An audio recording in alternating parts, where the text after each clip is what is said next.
Finally, we have Rokka, which, interestingly enough, Miranda still doesn't like, but I ended up liking.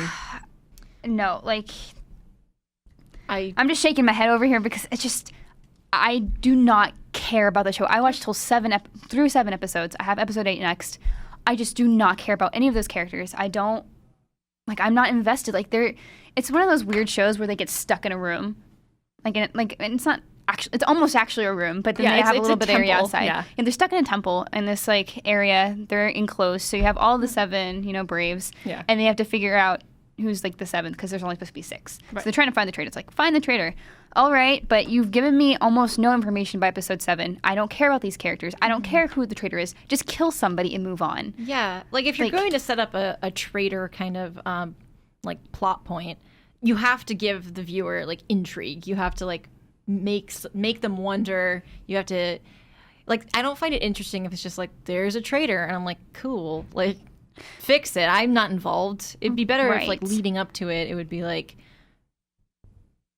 who's the traitor. So I understood. So I do have to the end. I did have a problem with the pacing, which was way too slow, and that the show tells you too much and doesn't show you too much. That I totally agree with. But for me, what I ended up liking about it was that it's really not about the destination. It's about the journey of now you've got 7 people and who's the guilty one. And once you realize that any of them could be guilty, they actually, once they start with I wish I had just gotten to that part sooner because they made it feel like it was going to be a journey. It's like Fushigi Yugi. You get all the heroes together and then you fight the evil. I thought this was more going to be about them traveling together to kill the demon god, and there's a traitor among them. They have to figure out as they're going there and like fighting demons, and like someone's going to sabotage things. Like that would be much more interesting than watching them sit around. Yeah. Like, well, I'm not the traitor. Yeah.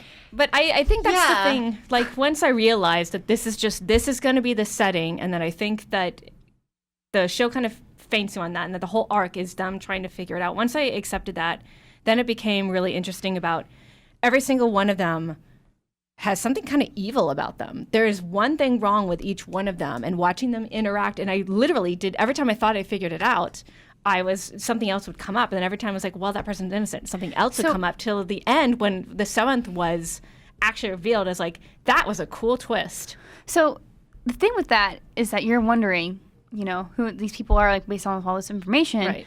Like, I still don't feel that. I'm on episode 7. Like, or I'm about to start episode 8. That's more than halfway through the show. Yeah.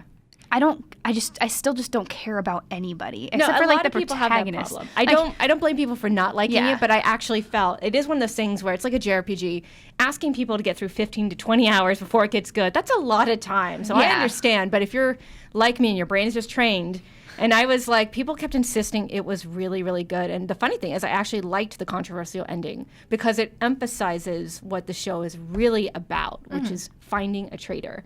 And I liked that. And so I don't make any excuses. It's like if people drop it before they get to like the 8th episode, you know what? That's their valuable time. And that's the show's fault for being so poorly paced and for telling and not showing enough in the beginning. Yeah. I did, however, find that episodes 7 through 12 is where things get really good. And you finally accept, okay, now I get what this show is about. So if there is a second season, it seems open enough to be a second season. Hopefully people will be like, okay, now I know what the show is really about. But it's definitely a controversial show. Some people love it, some people hate it, and some people they liked it, but they didn't like the ending. So yeah, it's interesting. It's very divisive. I like the opening theme.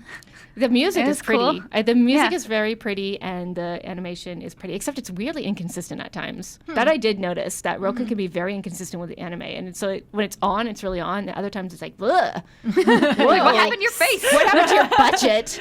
So, yeah. But it's dear. It's interesting. Yeah, so what did you guys think of Rokka? Did you read the manga? There is a manga. I'm curious to know if the manga fleshes things out a little bit or if it's better paced. I'd be interested in reading a discussion because, like you said, it is so divisive. It'd be obviously a civil discussion, but I do want to hear people's different perspectives on the show. I guess I get the appeal if you attach yourself to a character, but it's just, aside from like 3 three of the characters. The rest just aren't introduced well enough, or you don't spend enough time with them to really care. Yeah. So it's like, well, I mean, I guess I like the cat dude, kind of, not really. Yeah, it does get more interesting, but I agree that it's a lot to ask people to. It's a shame. 7 episodes in. Yeah, because like that kind of traitor aspect is always fun, and it's just disappointing whenever you see people like fumble that really hard. Yeah. So they did well with the second half, but I do agree that the first half is it's just pacing is slow and way too much tell a nutshell. So there's Rokka for you. Woo! Rokka in a nutshell.